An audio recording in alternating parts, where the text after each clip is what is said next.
La cena de compromiso en el restaurante más exclusivo de Madrid debería haber sido el momento más feliz de la vida de Sofía Delgado, pero en lugar de eso, estaba sentada en silencio mientras su futuro suegro, Fernando Montero, se reía de ella en francés con las mujeres de la mesa de al lado, creyendo que ella no entendía una sola palabra. Fernando había mirado a Sofía con desprecio desde el momento en que la conoció, una chica de barrio sin dinero, sin apellido, sin nada que ofrecer excepto su amor por su hijo Alejandro.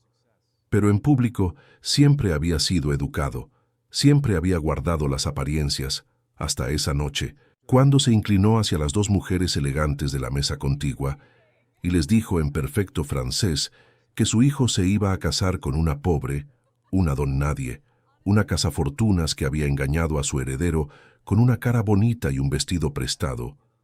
Alejandro, sentado entre su padre y su prometida, no hablaba francés, no entendía por qué las mujeres se reían. No sabía que su padre estaba destruyendo a la mujer que amaba con cada palabra, pero Sofía sí entendía. Sofía, a quien Fernando creía una ignorante sin educación, había crecido en un barrio obrero de Madrid, pero también había sido la mejor alumna de su promoción de traducción e interpretación, con especialidad en francés. Y lo que hizo a continuación, lo que dijo delante de toda la familia, de todo el restaurante, de las mujeres que se habían reído con Fernando, no solo cayó a su suegro para siempre, sino que reveló un secreto que la familia Montero había guardado durante 30 años, un secreto que explicaba por qué Fernando odiaba tanto a las mujeres pobres y por qué su hijo nunca debería haber sido heredero de nada. Si estás preparado para esta historia, escribe en los comentarios desde dónde estás viendo este vídeo. Sofía Delgado había crecido en Vallecas, en un piso de 60 metros cuadrados que compartía con sus padres y sus dos hermanos. Su padre era electricista, su madre limpiaba casas, y cada euro que entraba en el hogar estaba contado antes de llegar. No había vacaciones en la playa, no había ropa de marca, no había cenas en restaurantes. Lo que había era amor, sacrificio y la convicción inquebrantable de que la educación era el único camino hacia una vida mejor. Sofía había sido una estudiante brillante desde pequeña. Aprendió a leer antes que cualquiera de sus compañeros, devoraba libros de la biblioteca pública, soñaba con mundos que parecían inalcanzables desde su barrio. A los 14 descubrió su pasión por los idiomas. A los 18 hablaba español, inglés, francés e italiano con fluidez. A los 22 se graduó como la mejor de su promoción en traducción e interpretación, con una beca que le había permitido estudiar un año en París. Conoció a Alejandro Montero en una conferencia de negocios internacionales, donde ella trabajaba como intérprete. Él era el heredero de una de las fortunas más grandes de España, hijo único de Fernando Montero, cuyo imperio inmobiliario se extendía por toda Europa. Alejandro era alto, guapo, encantador, y completamente diferente a lo que Sofía esperaba de un hombre de su posición. No había arrogancia en él, no había desprecio por los que tenían menos. Cuando la invitó a tomar un café después de la conferencia, Sofía dijo que sí, sin saber que esa decisión cambiaría su vida para siempre. El noviazgo había sido intenso y secreto durante los primeros meses. Alejandro sabía cómo reaccionaría su padre si descubría que estaba saliendo con una chica sin dinero, sin conexiones, sin nada que pudiera aportar al imperio familiar. Pero el amor tiene sus propias reglas, y cuando Alejandro le pidió matrimonio en un parque de Vallecas, arrodillado sobre el mismo banco donde Sofía se sentaba a leer de niña, ella supo que había encontrado a alguien que la amaba por quien era, no por lo que tenía. La presentación a la familia fue un desastre que Alejandro no vio porque no quería ver. Fernando Montero miró a Sofía de arriba abajo, evaluándola como si fuera mercancía defectuosa. Su madre, Elena, una mujer fría que había aprendido a sobrevivir en el mundo de los ricos callando y obedeciendo, no dijo una palabra de bienvenida. Solo la abuela, doña Carmen, una mujer de 80 años con ojos que lo veían todo, le dio un abrazo genuino y le susurró que no se dejara intimidar. Sofía no se dejó intimidar, pero eso no significaba que no sintiera cada mirada de desprecio, cada comentario velado, cada silencio cargado de juicio. Sabía que para Fernando, ella siempre sería la pobre que había casado a su hijo, y ninguna cantidad de amor, de éxito profesional, de dignidad, cambiaría eso. La cena de compromiso era la prueba final. Fernando había elegido el restaurante, uno de los más exclusivos de Madrid, donde una cena costaba lo que la familia de Sofía ganaba en un mes. Había elegido a los invitados, socios de negocios, amigos de la alta sociedad, gente que compartiría su desprecio sin decirlo en voz alta. Había preparado el escenario para humillar a Sofía sin mancharse las manos. Lo que no había preparado era encontrarse con alguien que entendía cada palabra que decía. Fernando Montero había construido su imperio sobre una base de arrogancia, desprecio y la convicción absoluta de que el dinero lo hacía mejor que los demás. Había nacido rico, hijo de un empresario que había hecho fortuna en los años del desarrollismo español, y nunca había conocido un día de necesidad en su vida. Para él, los pobres no eran personas con circunstancias difíciles, eran seres inferiores que merecían su pobreza por falta de ambición, inteligencia o valor. Se había casado con Elena por conveniencia, una unión de fortunas que había beneficiado a ambas familias. Nunca la había amado, pero tampoco la había tratado mal, al menos no en público. En privado, Elena había aprendido que su papel era callar, sonreír y producir un heredero. Había cumplido su función, y Fernando la había recompensado con tarjetas de crédito ilimitadas y libertad para hacer lo que quisiera, siempre que no lo avergonzara. Alejandro había sido una decepción desde el principio. No tenía la crueldad de su padre, la ambición despiadada que Fernando consideraba necesaria para mantener un imperio. Era blando, decía Fernando, demasiado preocupado por los sentimientos de los demás, demasiado dispuesto a ver lo bueno en la gente, y ahora quería casarse con una pobretona de Vallecas, la prueba definitiva de que su hijo no estaba a la altura del apellido Montero. Fernando había intentado todo para romper la relación. Había ofrecido dinero a Sofía para que desapareciera, una oferta que ella había rechazado con una dignidad que lo enfureció. Había contratado detectives para buscar escándalos en su pasado, pero no habían encontrado nada, excepto una familia trabajadora y una chica que había conseguido todo lo que tenía por mérito propio. Había amenazado a Alejandro con desheredarlo, pero su hijo, por primera vez en su vida, se había mantenido firme. La cena de compromiso era su última oportunidad. No podía impedir la boda, pero podía asegurarse de que Sofía supiera cuál era su lugar. Podía humillarla de formas que ella ni siquiera entendería, romper su espíritu sin que nadie pudiera acusarlo de nada.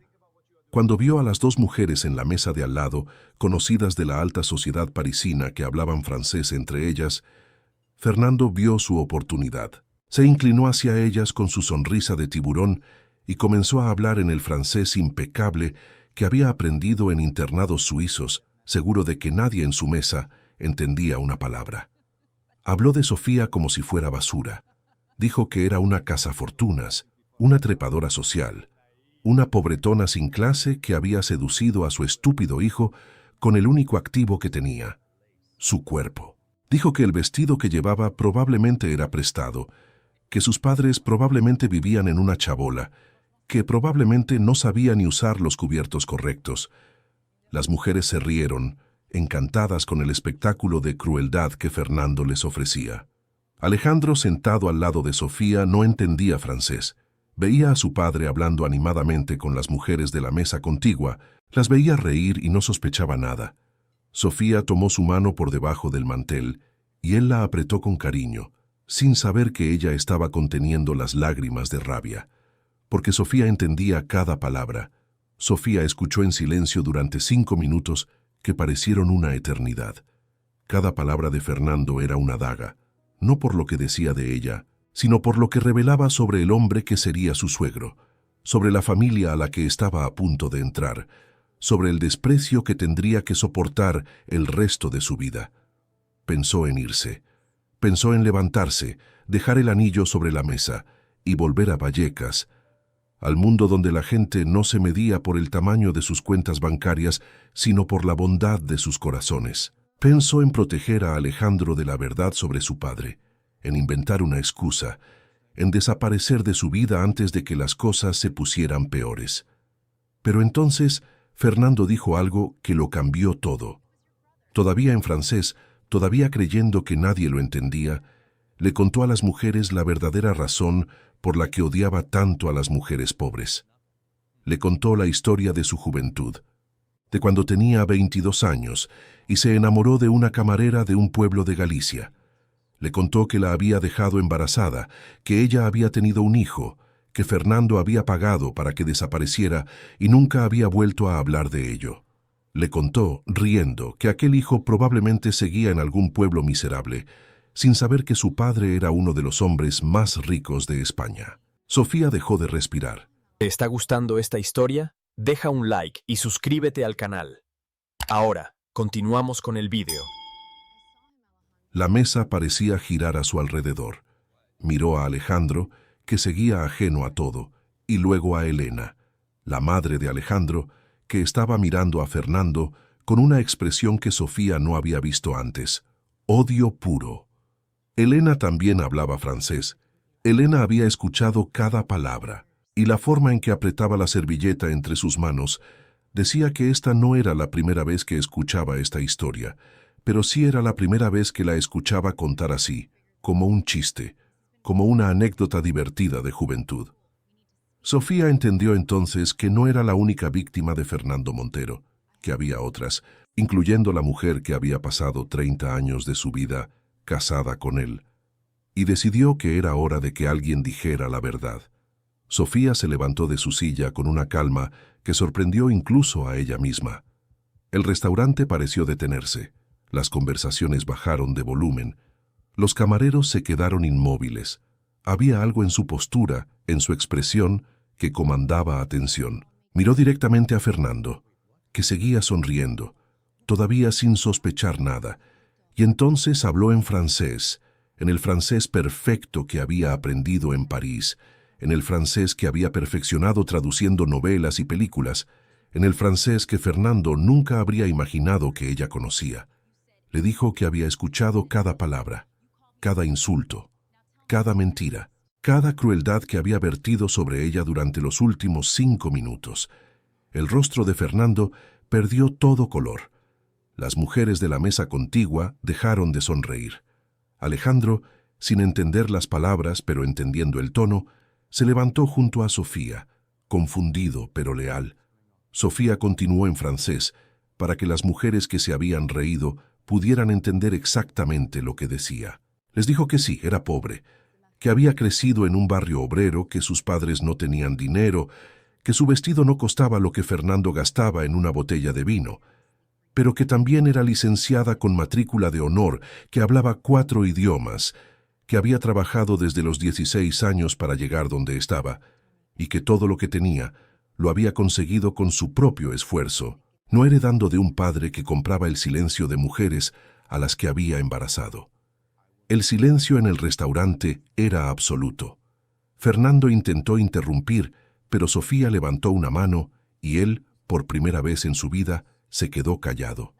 Entonces Sofía cambió al español, para que todos en la mesa pudieran entender lo que venía a continuación. Miró a Alejandro y le dijo que su padre acababa de confesar en francés que tenía otro hijo, un hijo de una camarera gallega a la que había abandonado hacía más de 30 años. Un hijo que probablemente tenía más o menos la edad de Alejandro, un hermano que él nunca había conocido. Alejandro miró a su padre buscando una negación, buscando alguna explicación que desmintiera lo que Sofía acababa de decir.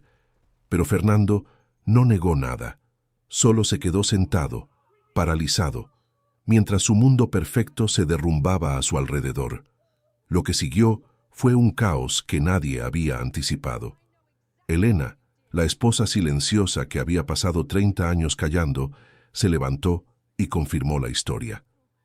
Dijo que siempre lo había sabido, que Fernando le había contado la verdad la noche antes de su boda, como una prueba de poder, como una forma de decirle que él hacía lo que quería y ella no podía hacer nada al respecto. Dijo que había callado porque no tenía a dónde ir, porque su propia familia la habría rechazado por el escándalo del divorcio, porque no tenía el valor de enfrentarse a un hombre que controlaba cada aspecto de su vida, pero que cada día de esos 30 años había odiado a Fernando un poco más, y que Sofía acababa de hacer lo que ella nunca había podido hacer, decirle la verdad a la cara. Alejandro escuchaba con expresión de alguien a quien le han quitado el suelo bajo los pies. Miraba a su padre como si lo viera por primera vez, como si el hombre que conocía hubiera sido reemplazado por un extraño. Le preguntó si era verdad, si tenía un hermano, si había abandonado a una mujer embarazada. Fernando, acorralado, hizo lo que siempre hacía cuando se sentía amenazado: atacar. Dijo que aquello había pasado antes de casarse, que no tenía importancia, que había pagado generosamente para que la mujer callara, y eso debería haber sido suficiente. Dijo que Sofía era una entrometida que estaba destruyendo su familia, que todo esto era culpa suya por meter la nariz donde no la llamaban. Pero nadie lo escuchaba. Las mujeres de la mesa contigua se habían ido, incómodas por haber participado en la humillación de alguien que había resultado ser mucho más de lo que parecía. Los otros invitados miraban sus platos, avergonzados de haber sido cómplices silenciosos del desprecio de Fernando. Doña Carmen, la abuela, se había levantado y había ido a abrazar a Sofía, susurrándole que estaba orgullosa de ella. La cena terminó sin postre, sin brindis, sin ninguna de las celebraciones que Fernando había planeado.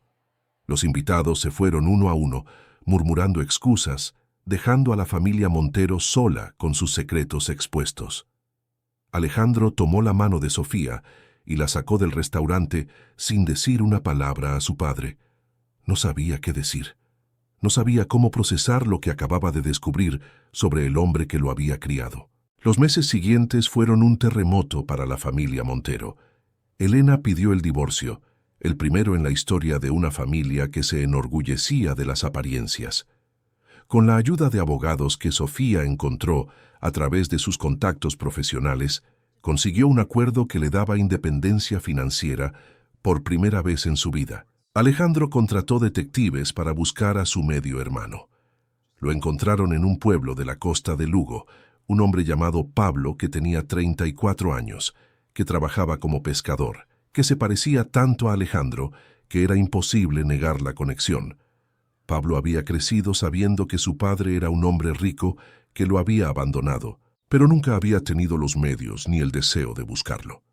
El primer encuentro entre los dos hermanos fue incómodo y emotivo. Pablo no quería dinero, no quería herencias, solo quería respuestas. Alejandro se las dio todas, incluso las que lo avergonzaban. Empezaron a construir una relación lentamente, basada en la honestidad que Fernando nunca les había dado. La boda de Sofía y Alejandro se celebró 6 meses después de la desastrosa cena de compromiso, pero no en el hotel de 5 estrellas que Fernando había reservado. Se celebró en Vallecas, en el parque donde Alejandro le había pedido matrimonio, con una ceremonia íntima a la que asistieron las familias de ambos. Los Delgado con su amor ruidoso y sus abrazos sinceros, y lo que quedaba de los Montero, ahora más pequeños pero más honestos. Fernando no fue invitado. Alejandro le había dado una oportunidad de disculparse, de admitir lo que había hecho, de intentar reconstruir algo de la relación. Pero Fernando era incapaz de pedir perdón, incapaz de admitir que se había equivocado, incapaz de cambiar. Prefirió perder a su hijo, antes que admitir que una chica de Vallecas le había enseñado lo que significaba tener dignidad. Pablo sí asistió.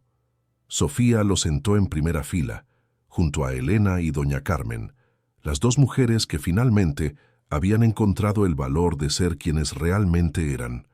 Cuando el oficiante preguntó si alguien tenía alguna objeción, hubo un momento de silencio en el que todos pensaron en Fernando, pero nadie lo echó de menos. Sofía se convirtió en Sofía Montero ese día, pero nunca olvidó ser Sofía Delgado. Siguió trabajando como intérprete, siguió visitando a sus padres en Vallecas todos los domingos, siguió siendo la mujer que había sido antes de conocer a Alejandro. Fuerte, digna, incapaz de quedarse callada ante la injusticia. Años después, Cuando la gente le preguntaba cómo había tenido el valor de enfrentarse a Fernando Montero, uno de los hombres más poderosos de España, ella siempre respondía lo mismo, que no había sido valor, había sido necesidad, que hay momentos en la vida en que puedes elegir entre callar y perder tu dignidad, o hablar y arriesgarte a perder todo lo demás, y que ella había elegido su dignidad, porque era lo único que realmente le pertenecía. Esta historia nos recuerda que el dinero no compra la clase, y que los títulos no garantizan la dignidad. Fernando Montero tenía millones de euros y un apellido que abría puertas, pero carecía de la decencia básica de tratar a los demás como seres humanos. Sofía Delgado no tenía nada excepto su educación, su trabajo duro y su integridad, y resultó ser infinitamente más valiosa que todas las fortunas de su suegro. Nos recuerda también que los secretos tienen una forma de salir a la luz, especialmente cuando creemos que nadie nos entiende. Fernando habló en francés porque pensó que era seguro, porque asumió que una chica pobre no podría saber otro idioma que no fuera el suyo. Su arrogancia fue su perdición, y la inteligencia que había despreciado fue lo que lo destruyó. Si esta historia te ha tocado, si te ha recordado que nunca debes subestimar a nadie por su origen o su apariencia, si te ha inspirado a defender tu dignidad, incluso cuando parece que todo está en tu contra, entonces deja que lo sepan también quienes vengan después. Un pequeño gesto puede llevar esta historia a alguien que necesite recordar que las palabras tienen poder y que a veces el mayor acto de valentía es simplemente decir la verdad. Gracias por quedarte conmigo hasta el final.